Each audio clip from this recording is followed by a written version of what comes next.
Action, উত্তেজনা আর জনতার স্লোগানে শুরু হলো তামিলনাড়ুর রাজনীতির নতুন অধ্যায়। দক্ষিণী চলচ্চিত্রের সুপারস্টার থালাপতি বিজয় রাজনীতিতে পা রেখে প্রথম নির্বাচনে যেন ঝড় তুলেছেন। তামিলনাড়ু বিধানসভা নির্বাচনের ফলাফল ঘিরে ইতিমধ্যেই তৈরি হয়েছে চরম উত্তেজনা ও জল্পনা।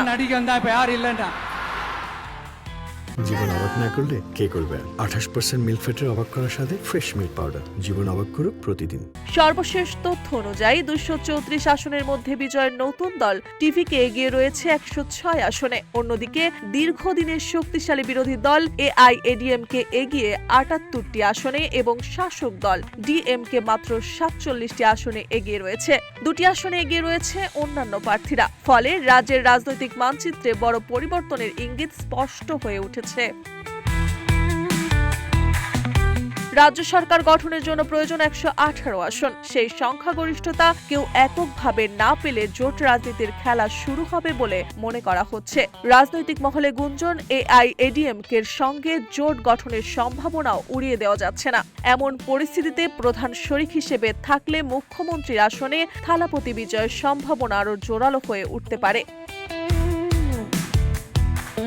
ফলে রাজ্যের রাজনীতিতে এখন একটাই প্রশ্ন ঘুরপাক খাচ্ছে, সিনেমার পর্দা পেরিয়ে এবার কি বাস্তবের মসনদে বসতে চলেছে থালাপতি বিজয়? মার্জিয়া মৌ, রূপালী বাংলাদেশ।